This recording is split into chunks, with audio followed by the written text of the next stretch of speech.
I thought it was like really interesting when I had found you. Like I just came across your art with the Japanese poster that you had made, and so I'm gonna like throw that up just to showcase it for people. But clearly like an awesome take, and I really like the Yeah. design, like the aging on it and everything.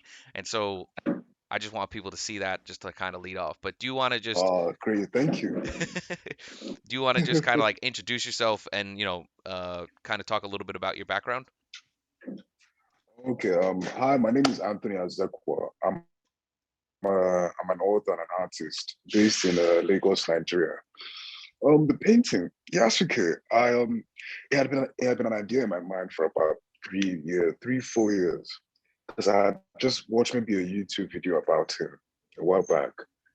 And with African history, especially the way it's taught in schools, there's this huge omission. There's this huge agenda, where it's like the history is taught in this way to kind of serve a greater agenda of, well, here is a record of things that happened, but then, there are lots of things that didn't happen. Just leave them like they're not important. And so, because of that, a lot of us, we grow up and then you're not really understanding the context of our own history. So when I heard about Yasuke, the most surprising thing wasn't even the fact that this Africa made it to Japan and everything. It was the fact that I had never heard about it. I never even heard about information relating to him. So to me, it just felt important to just like paint it. So I painted it very just to kind of get it out of my mind because he had been nagging me for so long. So I was very surprised and grateful for the response that it got. Yeah. The So I guess could you elaborate a little bit on the background of Yasuke? Okay, the background, like the painting of the man. Hmm. Yeah. Well, just yeah, yeah, yeah. Yeah, the painting? Hmm. Yeah, yeah. Okay, the painting. Yeah, I paint digitally. Like I guess when I was younger, I didn't have the money to kind of afford paint materials. So digital is kind of how I work predominantly. Like I don't really sketch on pencils or canvas. So with Yasuke, I really wanted to get this very watercolor like canvas feel. So then because of that, it's like when you're trying to paint traditionally with digital, you kind of have to have the same mindset, I guess. So it's like it's built up with the same process where it's like I'm getting canvas textures from pictures, or I'm taking some myself and I'm adding it, like all of that. So you can see it in the background, this grain, this kind of very physical look. So, it was a painting that took me about like 2 days to complete from sketch to finish. And by the time like I had just finished, I just felt I actually didn't like it so much because it just felt very, I was just very tired of looking at it. So I just like, you know what, I just posted it that day and then, it got the response it got. Yeah. I mean, the piece is amazing. It's interesting from my end to hear you say that you were like kind of sick of it, right? Because to me, that's like almost like a masterpiece, And so, oop, oop, you froze for a second there. Oop, you back? Oh, wow. I can hear you now. Okay. Okay. All right. I got you back now. Um, Yeah. yeah. I'll Yeah, I crop think that that's out. what just went bad. No worries. We'll crop it out and it's all good. It's for me like the piece is like a masterpiece, so it's interesting to hear you Oh, say thank that. you. I mean, it's amazing, like it really looks like it's hand done and almost like scanned in, and so to do that digitally is like really Uh, a lot of time and effort. I guess like from my take, how did you start even like into the art world of like learning how to do that kind of stuff?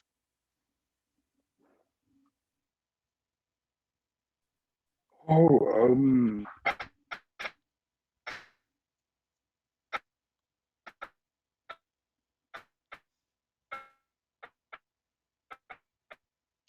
it was actually about 4 years ago. Predominantly, my laptop broke, and it's like I could somehow. So with I just started making like drawings on some A4 paper I had left over. I had some ink, and I was just like drawing elaborate designs of animals. Just like that's the closest thing I could find. I remember I showed my mother. I was like, "Look, like She said, "Wow, they're so nice," and I feel like just that feeling, like, wow, it felt good to just show someone something that I'd done with my hands, as opposed to writing, where it takes a while. And with that, I feel like I realized I wanted to, paint on my laptop to really work on my laptop. I had seen some illustrators, on the internet, and I was like, okay, Adobe Illustrator, this is what people are using because they're illustrating on the Illustrator, like it's the same. So I got Illustrator, and then I'm using the program, and I'm thinking, Jesus Christ, this can't be it. This can't be the same thing. So I had to do some more digging, and I'm realizing that they're using pixels. They're working in Photoshop actually, and that pissed me off even now. Where it's like, why is it called Illustrator if you people are already illustrating that much with it? But I got to illustrate Photoshop. By the time I couldn't afford a graphics tablet, so I was using my mouse. I had this HP mouse that I stole from my sister actually. So I'm using the mouse and I'm just painting on Photoshop and I'm just trying to make it work. But time went on, I was able to save up for a graphics tablet through commissions, and then what? And then years passed. About 4 years have passed, and now I'm here. With the traditional look is just I love how or watercolor look, but then digital can look very very clean. I combine the two processes. I study lots of traditional artists. I'm a huge fan of Norman a lot of American artists, even golden age illustrators like Norman Rockwell, Albert Dawn, Andrew Loomis, and then some also neoclassical painters like Jacques Louis David. So I really just go in and I just try to find them artists that I relate to through somewhere or another, and then it just combined into this. Yeah. Do you mind trying to maybe cut your video to save on like the bandwidth? You kind of like come in a little bit choppy, and so maybe if you cut the Oh, video okay. and then that way like because I Oh, think okay. I think the meat and Yeah, potatoes I've is done that. really your audio, and so like I just really want to preserve that so that way people can kind of really like hear you and your story. I'd love Oh, to be okay, able to that's see you, but perfect. it's Yeah. it makes it a Yeah, little it's harder for fine. me Yeah, it's without the cool. video, Thanks. but this will still be I just want people to hear it, Yeah. Um, you're coming in perfect now, so Yeah, I get that. hopefully this works. Um, but Stays. Yeah, sorry I've about that. Yeah. no, I totally understand. We're basically halfway around the world from each other, right? I'm in New York City, you're in Lagos, right? Um, so okay, so you Yeah. start learning, you buy Illustrator. Illustrator is not it. You start learning Photoshop. You start practicing. You have a whole bunch of favorite artists all over the world and throughout history. And so I guess like for you in like your current phase, like are you working as like an artist in your professional life and then doing it on like the side, or like what's the like are you a professional artist in that regard Oh, too? I guess right now I'm just finishing up my degree. I guess I study chemical engineering. So what's it called? That's kind of the one thing I'm doing. But I think that I'm still kind of balancing it with being a professional artist, I guess. But I wouldn't really call myself a professional yet, I guess. Yeah, I'm still in my mind, I'm still learning a lot, every day. Hmm. Yeah, I mean I think like the professional is kind of like a loose term, but I just feel like with like the NFTs and like your ability, I feel like yeah. I mean that's awesome that you do chemical engineering. Is there any kind of like focus that you're in particularly? To be fair, the degree is just like how it is with climates like these ones I live in, where it's like you have to get this degree, you have to do this and that, and it's just like so the degree is not really something that I'm putting there's so much of my energy in. It's more like a thing I'm just passing through. Arts and writing are really like my full focus. Gotcha. Yeah, I mean I totally get it. A lot of the US degrees, Yeah, you get the job, like you get a job that's totally unrelated that you never learned about in college, and you learn everything on the job, and it's like exactly. why did I spend all this time and money on a like piece of paper? Damn, then why did I spend all this money? Yeah, yeah. It's I don't know. I'm hopeful that that's like a change. I guess like for you in your art though, like let's say optimistically, is there anything that you apply or like plan to apply that you're learning in chemical engineering into your art? Oh, for sure. Definitely like problem solving skills, A lot, I think it's mostly that. A lot of the times it's what's it called? A lot of the times painting is like solving a puzzle. Like there's a painting right now I've been working on for about 2, 3 days. And the bad thing is just that it's nothing is working. Every single color combination I'm putting on is not working. It's like that problem solving attitude where it's like, okay, somewhere the solution is here, but I just have to think through it. I feel Mhm. like that attitude and just that patience that comes is mostly what I've been able to apply through my work. Awesome. So can you I guess like elaborate more for me as like a layman in terms of like what you mean in terms of like say colors working together or like color schemes? Like what goes into that process?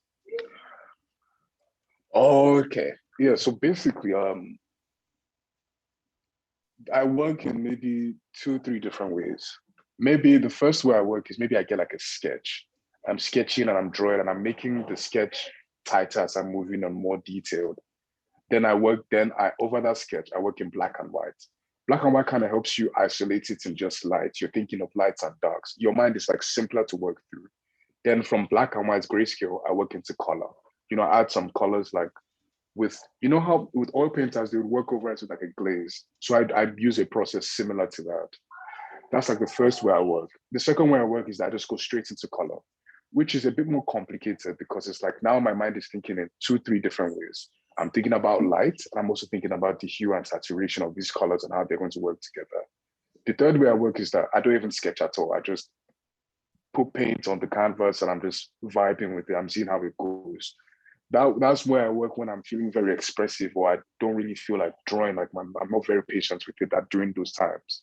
Right now, what's happening is that the painting, I've had the sketch down, and my initial concept has failed in practice.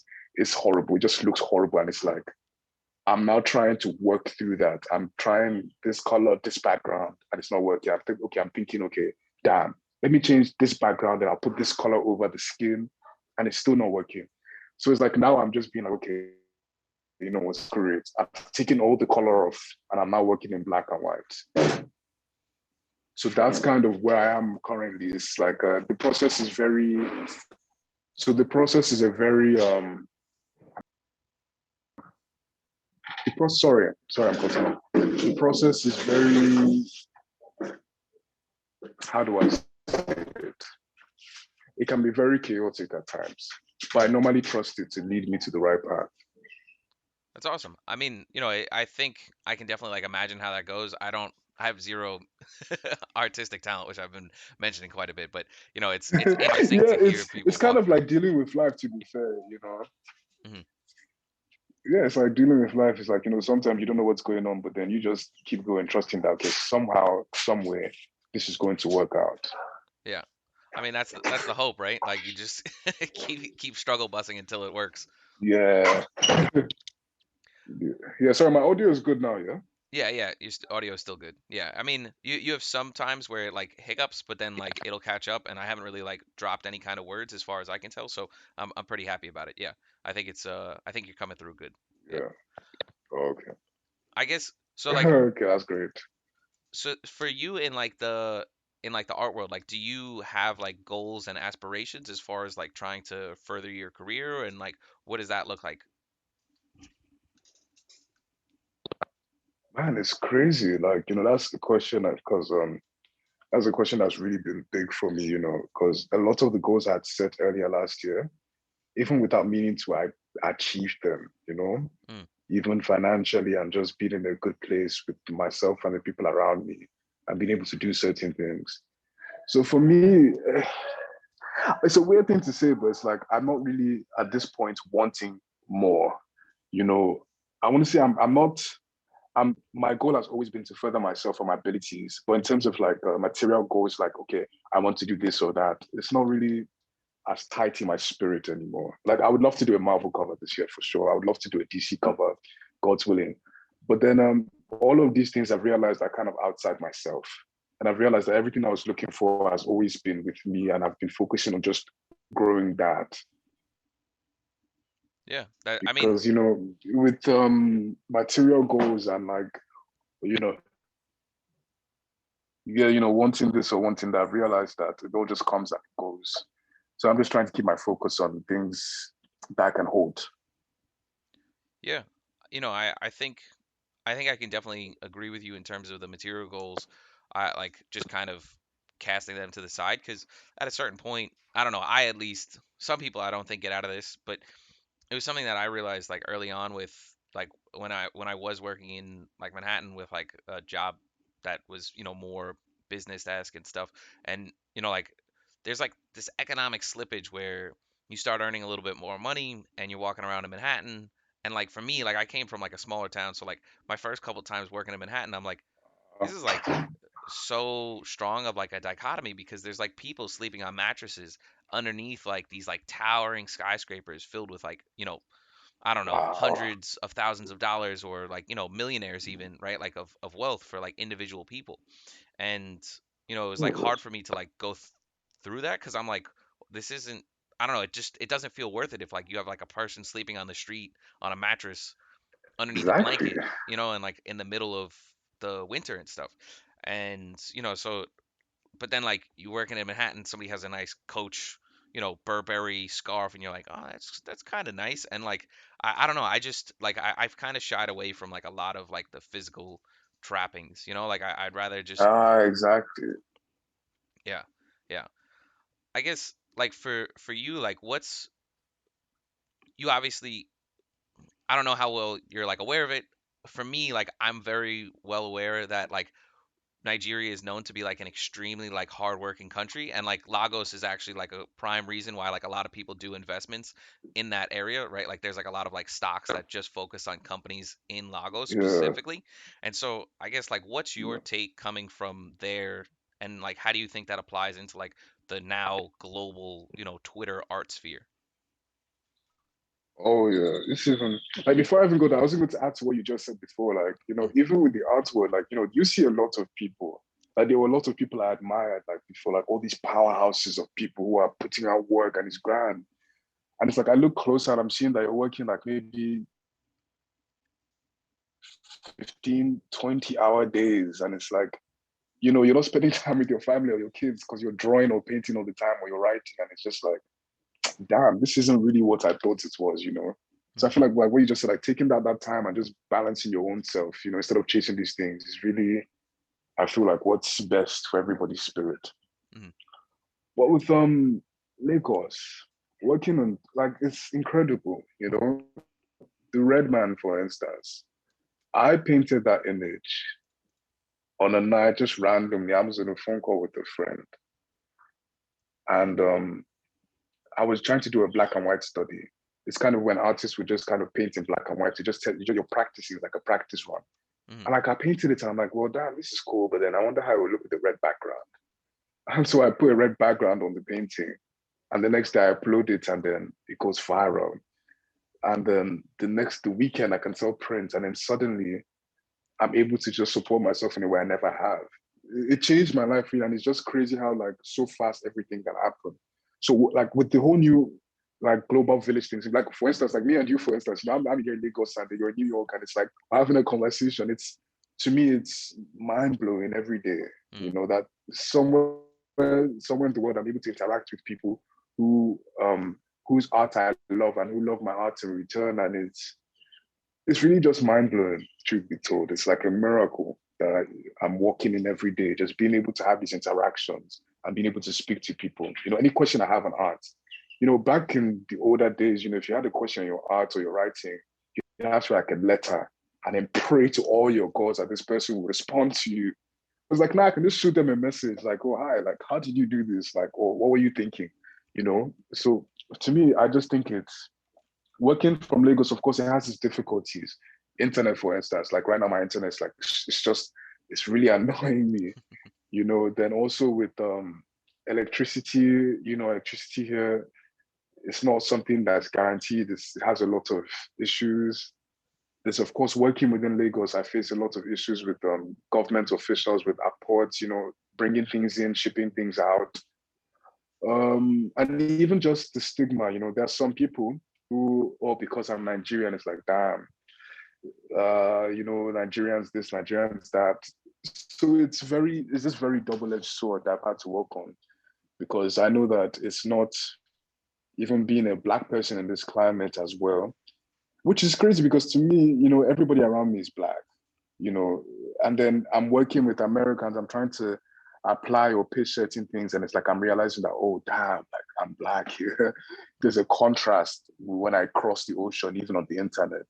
So that it's all just been very new, and I'm trying to just navigate and understand better what really life is like from the other person's perspective. Yeah. I mean, I think that's, I think that's a huge thing just overall is to try and, imagine how other people are living, but at the same time, like, staying true to yourself and everything as far as that goes. Like, Yeah. not to really like bring up that kind of like a topic, and you don't have to discuss if you don't want to, but like have you faced like a lot of like issues being black and like coming across the ocean, like you were talking across the internet, and like noticing that, like, has there been any like specific instances of like issues, or I guess just that difference really being like pointed out for you? Oh, okay. Yeah, it happens with when I make a painting sometimes. Hmm. Like I painted Adam and Eve once, and they were black. Hmm. And of course there were some people that were like, "What? No, Adam and Eve weren't black. No, they were white." And it's just, to me, I smile because art history is a very funny thing. Hmm. You know, let's look at a painting. I think the creation of Adam, I think that's by Michelangelo, like that icon. The reason those figures look the way, like God is not a white man who has like white hair and it's like flowing, or Jesus is not this white man who has like flowing hair. Hmm. The reason they look like that is because these artists were living, Oh, let's say, 12th century Italy. mhm. Take a boat all the way to the Middle East. I don't have, yeah, can you hear me now? Yeah, yeah. I got this artist is living in 12th century Italy, and then yeah. Yeah, they're living in 12th century Italy. Like, I'm not going to risk my life and take a boat all the way to the Middle East. Hmm. Like, it's just, that's too much. So what am I going? I'm just going to take one of my friends who's maybe around, like, okay, hi, could you help me pose for this painting? And that's how a lot of things work. People are models and they pose for paintings. And so a lot of work by these artists who are white are also white because those were the people around. Of course, time goes on and then you find other artists making all these trips and travels, and you find people of different skin tones being represented in these artworks. But that still happens later on. Hmm. What my point is just that artists has always been a reflection of the artist and their surroundings. So if I'm painting Adam and Eve black, it's just because, well, you know, these are the people around me. When I think of Adam and Eve, I'm not thinking of white people specifically because to me that's so. I face things like that where it's even just Yasuke, for instance, where there was some backlash where it's like, damn, like there was no such thing. Africans did not come here, and all of that. And it's always very strange. And even personally, when I'm shooting, I realized this when I was making pitches to agents for my books, Hmm. where I'm realizing that, damn, when I change my name to like a more generic name like John, Hmm. John Waters or something like that, I get like my responses get a bit better, and I'm like, oh, that's strange. Hmm. So it's something, it's more for me, it's more generic when it comes into personal work, but on social media, of course, like a wildfire. Hmm. But it's not something that I'm pressed about too much because I think it's just, like a job hazard, I guess. Hmm. Yeah. I I don't know. I People are crazy. Like I don't know how else to It's boil really that down. weird, no? Yeah, it's hard to have any other kind of response of like anything productive, Yeah. but like people are just crazy. Like, yeah, I guess like my take from that is, I think your art style is amazing. I really love it. And so for Thank me, you so like, much. yeah, man.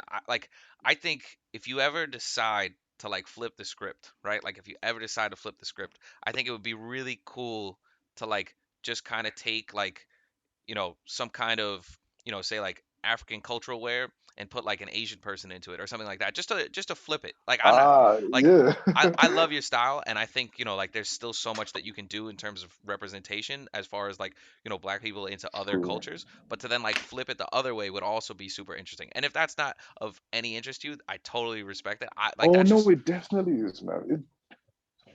Yeah, I Yeah, just it think it'd be definitely is. It's interesting. something I've even kind of had in the works. Hmm. Yeah, I've just had some ideas that I'm just kind of nursing and thinking through. But definitely that I'm really just interested in culture. And America is, to me, is a very interesting place where you have this melting pot of people from everywhere. you know? Yeah, yeah. I mean, New York City is like prime time for that, you know? Like it was something that I like learned about more recently where like you would think like LA would be similar, but like because LA is so like cars based, right? Like instead of like mass Yeah, transportation, like when I go to like anything anywhere, everybody, every country, every whatever is represented basically in New York City. Like it's almost impossible not to be, right? Like if you walk through Times Square, like it's yeah, just like a little bit of everything. And so I think that's good. I think that's how like barriers and racism and stuff to that extent is broken down, is like experience and meeting true. people, right? Like you there's a guy that Rogan had on who actually like converted Ku Klux Klan members by just talking to them. I can't think of the guy's Ah, name. yeah, I think I've seen that. I That can't remember his name at this time. I can't think of his name. I'll have to post it in the show note. Daryl Davis. He's a black musician, Oh and yeah. yes, I think that like once you meet people, then like that's like a great way. But we'll focus on a little bit more of like you and your work, and then you mentioned America, and you obviously have like the Biggie piece. Like, do you plan to do like more, like cultural icons like that, or like what made you want to do Biggie in general? And I'm gonna throw it up on the screen too, so if you want to talk to that painting as well. Oh, okay, yeah. Oh, that painting. I don't know why, but I was in this very strange Van Gogh phase, I just started loving his work again for some reason. Like it happens sometimes. It's like a flash in my mind that, damn, this artist was just so amazing. Hmm. So I tried to just emulate that in digitally. Like, so I tried to get the textures, I'm trying to get the brushstrokes. I feel like I failed really horribly. But then to me, it was just like I like doing experiments like that where, I'm not really talking too much in the painting, but it's just something of, here's a person you know and love, and here is this painting of them in this way you haven't seen before. Hmm. And here is also like an experiment. So, it's like a converse. Pieces like that to me are like a conversation where it's like, hi, look, I'm just trying something new, don't don't be too mean. I mean, I think it came out great. Like I love Van Gogh style. Is that something you'd like to kind of pursue more? Was it fun? Oh yeah, I had like an idea for a self-portrait in that style. So I was using that to even like test out, so sometimes I'll do like a study or something to prepare my mind and my hand to Hmm. kind of understand, okay, this is how I'm doing this. But then now like it felt good, it felt fun, but then it's like walking in someone else's shoes in the end. It's like you can only do it for so long. And I feel like I used up a lot of my energy with that one painting. Hmm. I mean, it came out awesome. I think that would be like an amazing print. I mean, I got I got TMNT over here. I'd throw a Biggie over there. Oh, that's so cool. That is so cool. Who painted that? I just noticed that right now. So that's actually like a Boss Logic print that like before he like popped off Boss in the Logic. space, he actually had it like for sale, and then it came in like 2 weeks ago. And like obviously now Boss Logic is this like phenom for doing all this stuff, and I'm sitting there like, oh, I got him before the hype. Like Yeah, I knew him. I knew him from day one. Oh my God, I love his work so much. yeah, yeah. I so I guess on that topic, like, are there like within like the art community, are there like a lot of artists that like you kind of like vibe with, talk with, or like draw inspiration from? Oh my God, Sam Spratt. Sam Spratt is, I have this fear I walk in every day that one day somebody's going to make a thread of Anthony and Azekwoh works that look just like Sam Spratt. And then I'm going to have to just leave Twitter that day and then just take a walk. But definitely Sam Spratt is an artist that, if you look at his work, do you know Sam Spratt? I'm pulling it up right now. I have the portrait Ah, for journalist yes. Noor Tagore. I'm gonna butcher that, but I'm trying. Yeah, I that was one of his recent. You should check out his website even. So his work is what inspired me all those years ago. Because I remember I saw his work and I was like, damn, is this digital or is it traditional? Like, what's this guy doing? Mhm. And I'm learning that it's digital. And then this man has trained. He went to SCAD. Man, I'm about to put so much information on this person, man. That's cool. That's But cool. it's like, he's trained traditionally. Mhm. Yeah, he's trained traditionally and he's worked in this method for many years. And I've read all of his interviews. He's like my teacher, but we've never met. He doesn't know who I am. Mhm. But really just studying him and his work ethic, really, that's one of the main things I understood from him. That look, if you put in the same hours as a doctor would to their craft or a lawyer would to theirs, you get results. It's not magic. It's not. He was basically saying that he's not a magician. And I feel like that was very inspiring to me because I reread that from time to time just to keep giving myself that push. So his work really is one of my greatest inspirations. Another artist who I actually started talking to maybe last year, who I talk to from time to time when he replies, Dave Raposa, who's an amazing artist. My God. Dave Raposa, he's done amazing work. He did the Logan poster years ago. And I've subscribed to his Patreon even because his work is just it's filled with life, you know. Hmm. Then from Nigerian artists, I think maybe I will send them to you. Like there's Duke's Arts, Duro Arts. These were artists that I looked up to. I still look up to, you know, because in Nigeria 10 years ago, in the digital art scene, there weren't many people even with this technology. So these two kind of made do with what they had and they worked in many industries. You know, Duro Arts did work for Snoop Dogg. You know, at some point, Dukes, he has produced for Tech Nine. So, these guys were like powerhouses. They're still powerhouses to me. So yeah, those are, and then of course the older artists. I love American Golden Age illustration. I don't know why it's taking my heart, but I love it so much. Norman Rockwell, for instance, whose style to me is immortal. Andrew Loomis, who's pioneers the Loomis method. Then Albert Dawn. They even have a course together. So I'm going on and on and on about these things. But yeah, even go back to classical artists. I have who do I love right now? I already mentioned Jacques Louis David. Hmm. He's a neoclassical painter from way back then. I like Rubens a lot. And of course, Van Gogh. Yeah, I think those are about some of the ones I can remember right now. I mean, I think Caravaggio. what is it? Sorry, I just remembered him. Caravaggio, I just remembered him. Yeah. Yeah, Like so it's something that I had like a conversation with. Like, do you so there's a quote which is I'm gonna butcher, which is uh from standing on the shoulders of giants I can see further or something to that extent. And so yeah. do you like take like a lot of like like bits and pieces of like, okay, I like this color or like this style and like try and like incorporate it into your own, or like how do you like find, and actually how do you also describe your style?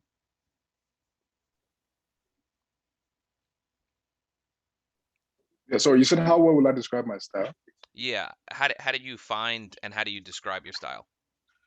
Oh my God. Style to me is it's a very tricky thing because I realized something where, if you look at my work earlier, and I think before Redman, I think Redman, to me, they have a very pre-Redman and post-Redman phase where it's like, a lot of my work is trying very much to be a lot like Sam Spratt's work or like Norman Rockwell's work. And you're seeing me trying to like grapple within these things. Like, I feel like they're good paintings for sure, but then they're just not quite me. So I realized a while ago that while I like looking at my favorite artist's work, I don't particularly like making it. So I take a lot of their inspirations and work ethic. But when I'm now sitting down to produce, like you can still see the spirit of all of these artists there, but Mm-hmm. maybe just not in the same way that you'd be used to seeing it, I guess. The way I translate form is still very much like Norman Rockwell's to me. The way I look at color and light is like Sam Spratt. I get a lot of my inspiration from there. And then, of course, even the way the paint looks is very classical, it's very traditional. So to me, style is, when people say that I like my style, I'm always like grateful because to me, I actually can't see it. Like I don't know. Like if you told me to tell you what my style was, I'd be like, well, damn. Like when I look at a subject, when I'm trying to paint something, the main thing in my mind is to tell the truth. I know that sounds really general, but to me, it's just like I'm trying to be very honest with what I'm doing and why I'm painting and what I'm painting exactly. I've realized that when I have those moments, I'm able to do something really good. Like, so I feel like with Yasuke, for instance, like I told the truth about something where it's like, you look at the portrait and it feels almost real, like this is a snapshot from the 16th century. And it's like, damn. So I look at style as like, when you're an artist or just as an individual, I feel you're carried on by all these giants you've looked up to. And then you're standing on this cliff and you're just holding on there because, you're holding on to this artist and that artist. But I feel like there has to come to a point where you say, you know what, fuck this, like fuck you guys, I'm done. And then you jump off. And I feel like on that fall is scary or frightening because you're not standing on those platforms anymore. And I feel like somehow you latch on. And whatever you latch on to me, that instinct, to me, that's your style, it's like say your handwriting, something that is just the way you talk, the way you breathe, the way you walk. It's that this slight variation to everybody else's. So to me, my style is very instinctual. Like I'm not thinking, I don't really think too much about it when I'm painting. I know that I love these artists. And I just know that their work somehow, through somewhere or the other, reflects into mine. Yeah. I like, I think that's like a great description. Like it's crazy to I mean, very visual, like very raw, and I love it. And I think, I guess I'm kind of curious, like what works do you have that you want to do in like the future, like in the pipeline right now? Oh, I'm working on quite a bit. So it's even tricky to get my mind organized. But right now I'm working on it's a Shaka Zulu painting. This is really new for me because I hardly ever even talk about like upcoming work. I don't know why. Mm, But yeah, it's I'm having a Shaka Zulu painting that I've been working on for a while, bit by bit. Currently, the painting that's just messing up, it's Papa Legba, um, Loa from Brazil. mm. I've been meaning to paint him for a while. Um, but I think those are the only two paintings currently that I'm chipping away at. Everything else, sometimes like an idea may come between now and Sunday, and Hmm. I may just paint that and then bam, it's out. So I'm very relaxed when it comes to the approach and the process. That's awesome. Yeah, I mean, I think that's like, allows for more of like a flow state, and like the fluidity is, like you don't want to be sitting there like, oh, I got to get this on the paper. And I can imagine that would be Yes. halting for the success. Yeah, it's really just, I'm realizing that I also have to be patient a lot Mm. because, a lot of the times of course I want to put it out, like I want people to see it and all that social media stuff. But then times like this right now where it's like I'm not really doing a lot of work and I'm just you know, just really enjoying the process. I think those are really good moments for me. Yeah, yeah. Enjoy and trust the process, right? Yeah, definitely. So I'm curious because like it's something that's been brought up a lot, but like how was COVID through, like Nigeria and like for you? And then like do you think that like what do you think like the impact was on your art?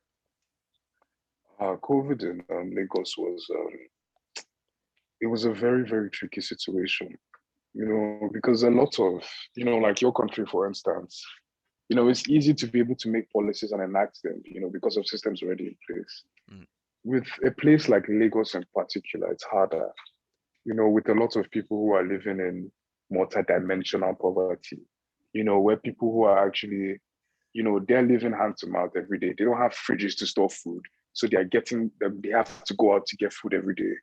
You have public transportation where people need to go places and of course work. They need to work to make money to be able to buy food to eat and then keep themselves, comfortable.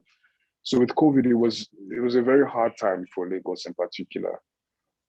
Personally, I think of course me and mine were fine during it. We just kept ourselves together. It was a new experience for all of us being inside for so long, like everybody else. But then artistically, it was the best year for me, I guess, being able to stay inside and actually just confront a lot of things about myself and about my own work that I had just been postponing, With my work, I had reached this point of frustration where it's like, I keep trying to be this artist. I keep trying to be Sam Spratt. I keep trying to write like Neil Gaiman and paint like these people. But I'm realizing that the world already oop, I think we dropped you again. is. I got you. Yeah, so sorry. So I Nah, think my connection, yeah, the router went off. So sorry about that. it's all good. Totally understand. Totally Yeah, understand. We're back. yeah. So sorry, where did I stop? So I think it completely like chopped the second half of the portion where you were talking about COVID allowing you to confront your art.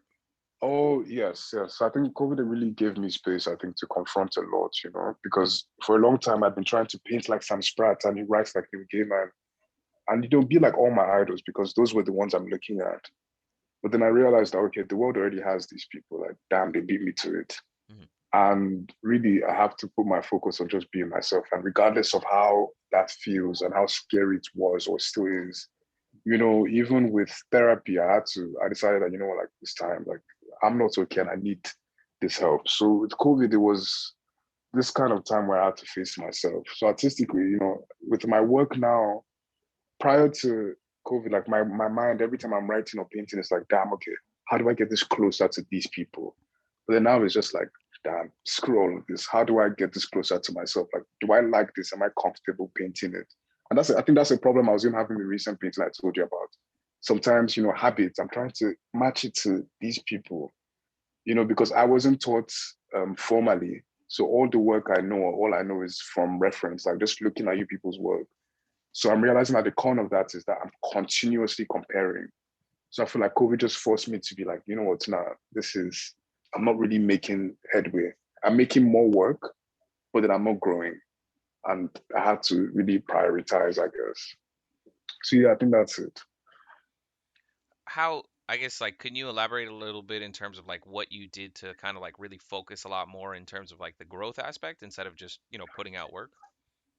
Oh yeah, I had to kind of, start asking myself a lot of questions, I guess, about why I was doing certain things. Like, a lot of the times I was painting, and I had to start asking myself, like, why am I painting? Like, why really am I doing these things? And, because of I had been working continuously for maybe 3, 4 years before that, my mind had been this constant, okay, paint, go. But then I hadn't taken time to just rest and just be like, okay, like, what am I actually doing? So I think taking time off and doing other things and just being able to enjoy life itself, was really helpful. Stephen King, he has this quote on writing in his book on writing. He says, I'm paraphrasing. He says, art isn't a, let's call it, he says, art isn't a backbone for life, it's the other way around. So something like that. And to me, that's just how I think, where it's like before my art, I was using it as a kind of platform for my life. I'm saying, you know what, I need this art for my life and da da da da da da da da. There are times when I wouldn't sleep or I wouldn't eat because I'm painting or I'm writing, and I'm putting myself through these horrible habits of not taking care of myself. And I'm sacrificing a lot just for the art. And then I'm realizing that that doesn't really make any sense. Mm. My body's not going to live on forever. And, I need to put myself and my body and my spirit and my mind well, and then work on the art and then be able to put out things that are true to me. So I think that for me, just taking care of myself and my mind. Yeah, yeah. I mean, that's definitely for sure some of like the pillars of success. I definitely agree. Uh, Do you have like anything that you would say, generally speaking, people should do? The cliches, but cliches are cliches in my opinion because they work, right? And so like, drink and whatever that's a five good glasses of angle. water, like that kind of thing, right? Yeah. I think maybe one thing I'm learning now is that, we just, I guess, to focus on what matters. For a long time, I focused on the money and the follower count on social media. And then, some of these things came and I'm like, damn, this isn't it. I'm still empty, you feel me? So it's like, Mm. for me, I realized that that true thing I'm wanting is already around me. Good friends, good family, good food, good life. A lot of, we don't own any of these things. These clothes we're wearing, this technology we're using, it's not ours. We're going to die, as daunting as it may be. So we only own these things for a moment, and that's all we have. All we own is just this moment. And to me, it's just to make the best use of it by being present in it, by focusing on what we have rather than what we're about to get or that thing. What I learned during last year is that, man, the only thing you get when you get what you want is what you wanted. Like, that's all. That makes any sense. If you want the money, when you get the money, that's all you're getting. Mm. You're not getting peace of mind. You're not getting like security. You're not getting this. You're not getting that. Things will magically fall together. All you're getting is that. When you get like, the book deal that you want or that art thing, like, it's going to come and it's going to go. But if you're not sorting yourself out within, nothing is going to fill that hole. So to me, that's just, I think it's just to focus on yourself and what you actually need and what you actually want. And I feel things fall into place after that. Yeah.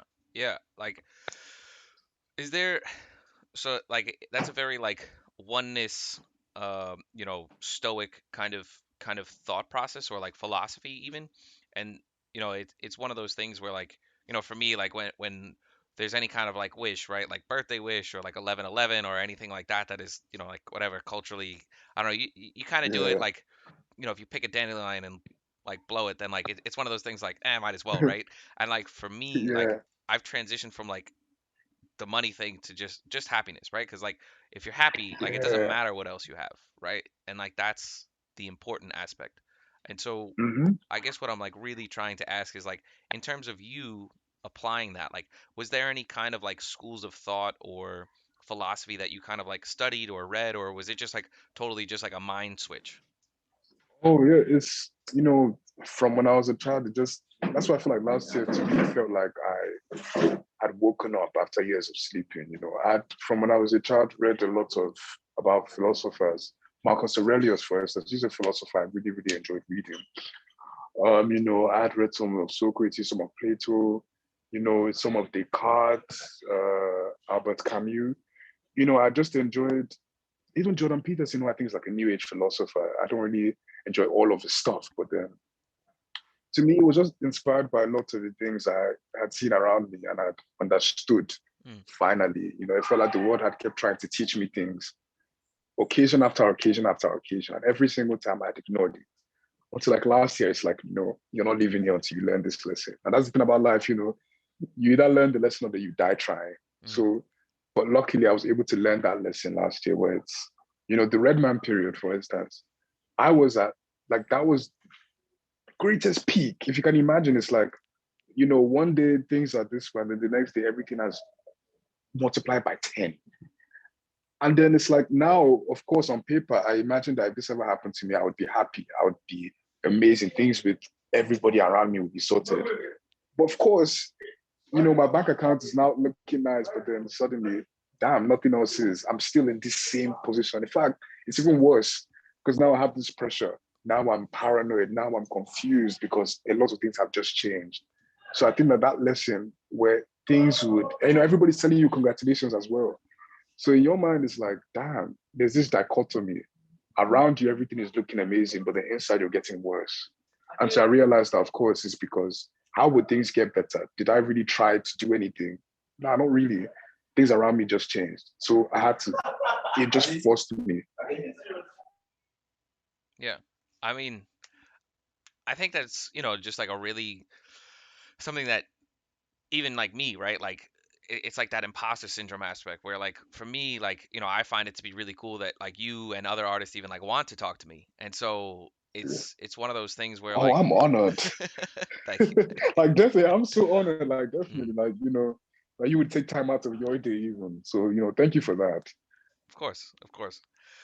I think it's one of those things where if you again, like focus on like the oneness of yourself and just try and like, okay, like just keep doing what you're doing, things will click into place kind of thing. And then when it changes, you just keep going with that same attitude kind of thing. Yeah, exactly. It's just like what you just said. It's just like because like things don't always things. I've realized that things are even right now as we're speaking, things aren't currently going by my way. But it's more like I understand it more now, where it's like really there are no good days or bad days per se. It's more like your perception. It's like how you're feeling these things. The universe does not wake up one day and say, you know what, Anthony, I'm going to make a bad day for you. Like, not really. It just happens. And realizing that and just coming to peace with the way this world actually is rather than the way the world I want to be. It's been crazy, but then freeing, I guess. Yeah. Yeah. I mean, I try and live a little bit karmically because I feel like anytime like I do something stupid, I just get clapped. And maybe there's no universe Oh my or God, yes. maybe there's no No, universe or sometimes. God or higher power, but I don't know. I feel like anytime like I do something where it's not that nice, I get clapped pretty hard. So Yeah, I feel that as well. Like, it's like so the universe may not like, but I feel like the energy like just comes back at you, mhm. like sometimes even twice fold. So Yeah. yeah. So I guess more in terms of like your personal life and stuff, right? Like, do you have any hobbies that like you really enjoy to say like burn off steam or that like are cross applicable into your art? Oh, that's a question that, I was asked a few days ago actually, and it kind of made me pause. I was like, fuck, like damn. All of my hobbies turned into work. So even when I'm like I love reading a lot, but it's like now I'm reading books that I'm turning into scripts, or I'm reading a book and I'm thinking, damn, like how could this work as a story, you know?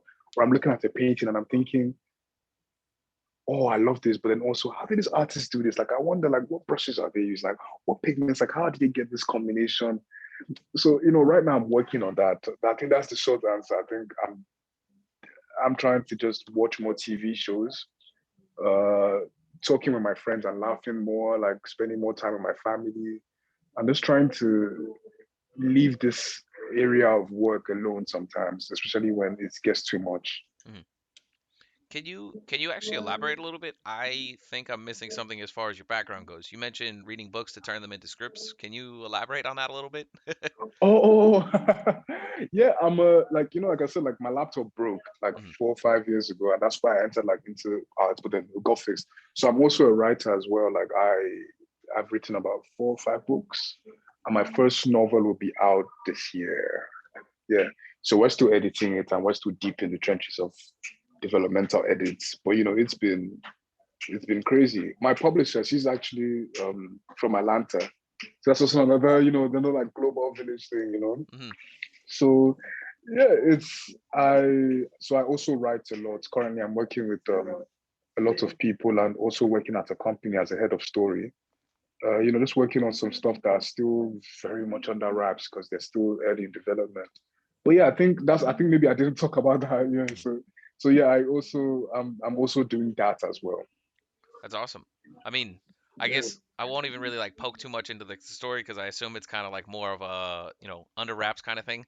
So we'll leave it. Oh, yeah. I feel like my books, I can talk about that. You know, Okay. my books they mainly revolve around Nigerian mythology. So those were the books I was pitching to agents. Then I realized now that damn, to someone who has never heard of these gods or these beliefs, this will look very strange to you. Hmm. So you know, the I wrote the first book is one I wrote when I was 16. It took me about 3 years, The Fall of the Gods. And it was meant to be this Percy Jackson Nigerian thing. Like it was going to be this epic. It was going to be a New York Times bestseller. I was sure of it. But then, of course, 3 years passed, and I realized that Jesus Christ, this is the worst thing I've ever read. I never want to see this again. You know, and that it taught me a very valuable lesson of work ethic. I had been working on it on and off, not really paying attention to myself or the work. I was just doing it. So I learned from that if you're doing something, you have to be present. And if you can, every day. So, you know, the second book, you know, I wrote that in a month. The third book, I wrote that in 4 weeks. The fourth book, about 8 weeks.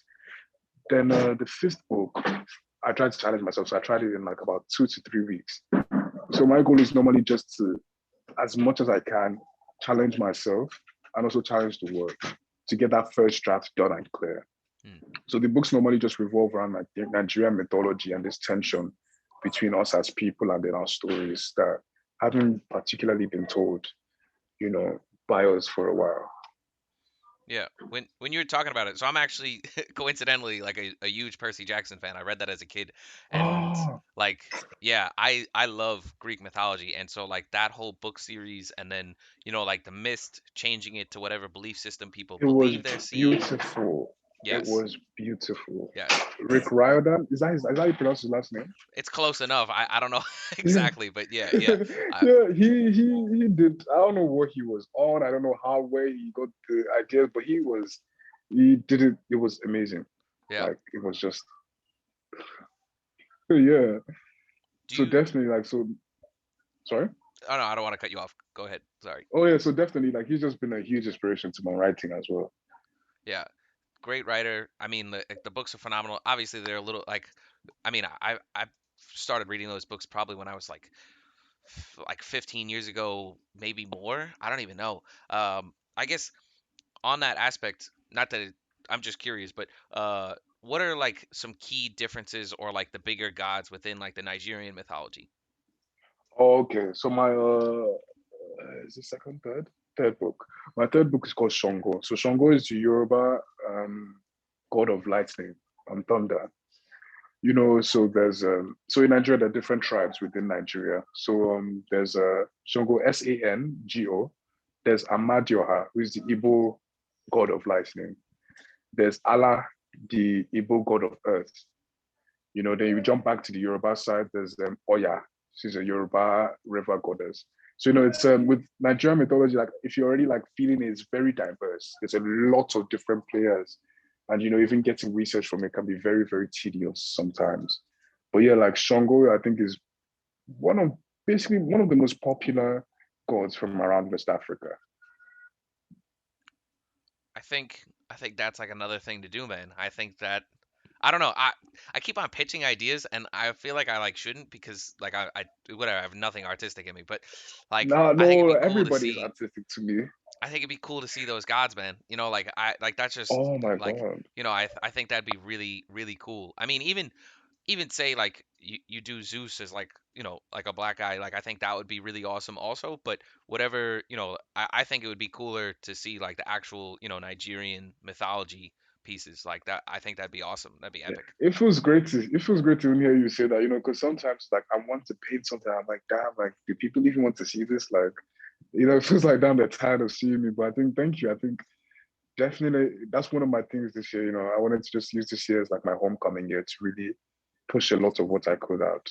Mhm. Yeah, I mean, it shows, you talk a lot about, the Red Man and then like the work before and after, but I don't think any of the work before the Red Man was bad. You know what I mean? Like you have like the Spider-Man piece that I'll pull up so people can kind of check it Ah, out, and like that's obviously like a pretty awesome piece, a lot of detail. oh, You I know, loved it so much.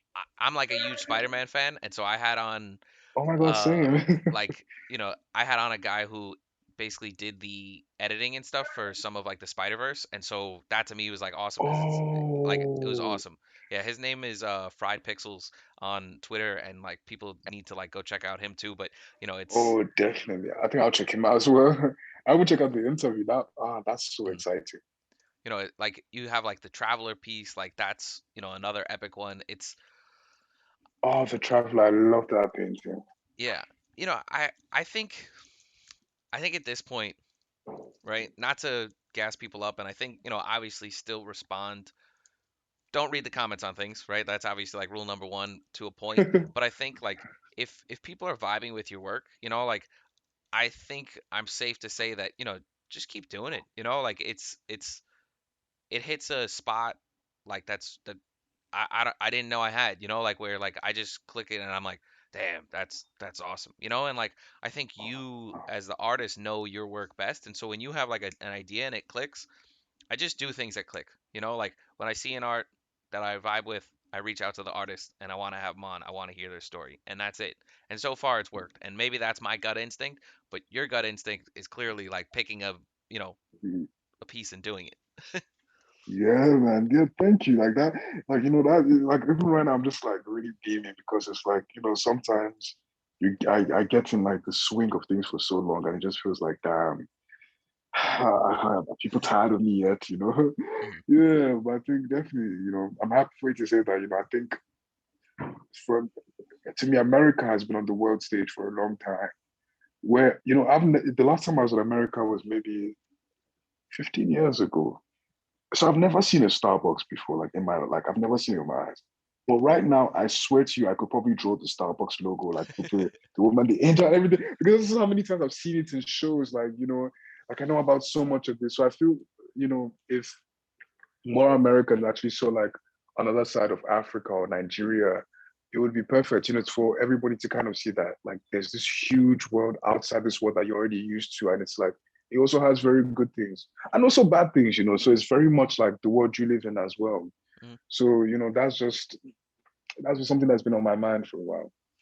Yeah, I think that's like a big part, right? It's something that like I've been talking about with like the recent attacks with like Asians in America, where like I feel like I want to see more and promote more with like Asian works because like a lot of that is racism, and so then like the racist aspect is because they don't understand, like they're not around Asians, or like they're not understanding the culture and in that kind of extent. And the same applies here, where like the more that you put out that's culturally relevant, to me is educational for everybody else to like see like how you live, how you work, like that somebody who is racist, like that they can see that you're a person, like eh, I don't exactly know what solves racism because again, I'm not that either. But I think it would help. Yeah, I think that art is like a good way to break down those barriers and walls that people have up.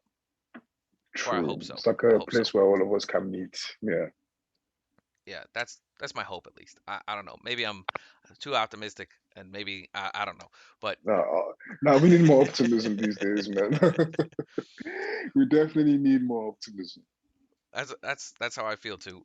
I guess for me to I like to do two questions on the closeout. One is Uh, if you were in my shoes, because we actually just did an hour, but if you're in my oh, shoes, that's crazy. it flies. It flies. So if you were in my shoes, what question would you have liked to ask yourself? Oh, damn. That's a crazy meta question. That's a good one. I'm definitely going to steal that.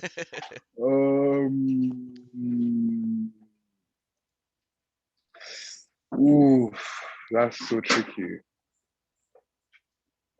I think I would have asked, let me just flat the tip of my head. My favorite piece. Yeah. I think that would have been a fun question. What's your favorite piece? I have to answer it. Yeah. uh, the truth is that I don't really like a lot of them. Most of them actually. I think that they're like, I love them all, of course, but it's like, it's like liking is different.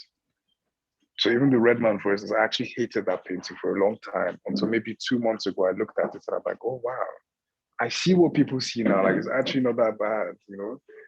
So I think favorite piece, all of them, truthfully, like I feel like they've all been instrumental in where I am now.